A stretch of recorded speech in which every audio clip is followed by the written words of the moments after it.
الحمد لله رب العالمين، والصلاة والسلام على خاتم الأنبياء والمرسلين نبينا محمد وعلى آله وأصحابه ومن تبعهم بإحسان إلى يوم الدين. أما بعد، السلام عليكم ورحمة الله وبركاته. سيدنا جنة كم نجاجت فيا ربي بكريرات من نجني ربي سبيل حاجاته أمة مسلمة كركت ربي ركو جلها باسو orma nubira agattaniitiin hajji yaa'etu jira.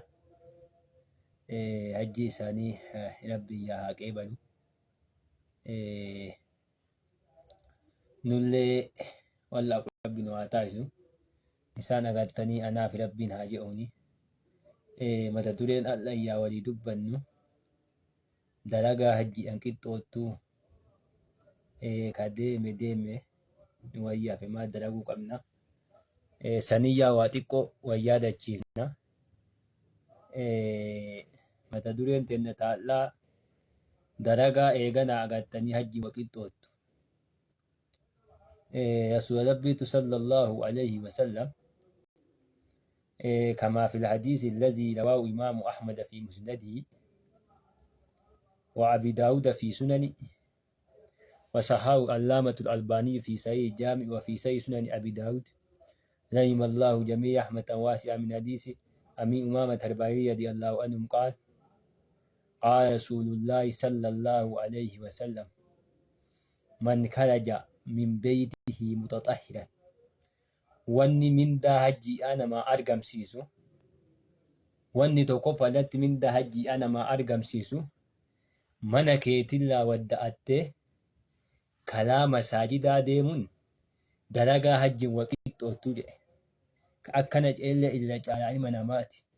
Sallallahu alayhi wasallam man kharaja namni baye min beeytihi mana isaallaa mutaxahhiran qulqulleeffatoo ta'e ta'aafatoo ta'e namni wadda'atee mana isaallaa baye ilaa salaatin maktuubatin kara salaata dirqama taate. Salaanni jummaa dirqamaa miti. Zuhuriin, asriin,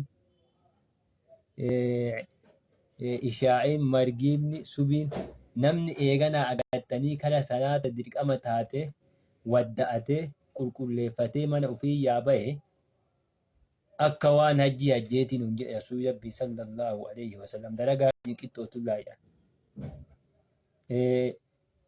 Ammallee man kharaja kaana lahu isaafi ta'a ka ajji haajjil mugrim inni sunu akka waan fooxaa hajjii yookaan ilaa hi'ateeti'an kaana lahu isaafi ta'a ka ajji haajjil mugrim inni sunu akka waan hajjii hi'ate hajjii labbayka Allahu hajjatan labbayka yoo hajjii taate yoo umraa taate labbayka Allahu umratan labbayka gizee san waa cufatu namallatti haraami. Haga agattanii wanni cuftu siyya talaami. Qaa'imaa qo'achuu hin dandeettu, oolachuu hin dandeettu, haxira dibachuu hin dandeettu, qeensa cirachuu hin dandeettu, rifeensa cirachuu hin dandeettu. Hanga waajiba ta'e san gaggeeffattu jechuudha obboleeyyan keenya Islaamaa. Ammallee man kharaja namni baye min beeytihi mana isaallaa man kharaja namni baye min beeytihi mana isaallaa ilaa salaati duhaa ilaa tasbiihi duhaa namni karaa salaata duhaa salaatuu baye mana ofiyyaa qulqulleeffate ilaa tasbiihi duhaa waan akkas jetti. Namni salaata duhaa salaanni duhaan sunnaa mu'akkada. Namni salaata duhaa manallaa wadda'ate qulqulleeffatee bahe kaana lahu isaafi ta'a ka ajji haajji mu'tamir inni sun akka waan umraa hi'ateetti isaaf tahaa jedhan. Yaa tasbiihi du'aa akka waan umraa hi'ateetti isaaf tahaa jedhe rasuulli rabbi sallallahu alayhi wasallam. Diwaan tuni diwaan Abi Daawud tuni yaa tasbiihi du'aa jetti yookaan ilaa salaati du'aa.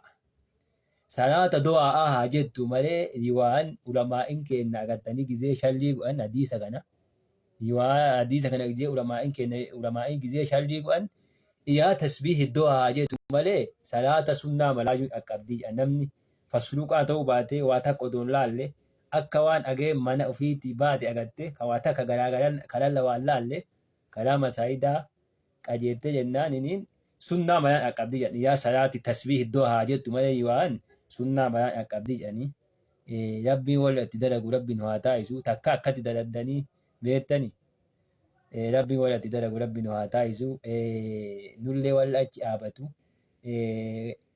نهاتا يسوع واني يجنا أغتني تني حجين حج مقبول شعر مشكول ليس لهم جزاء من الجنة جي.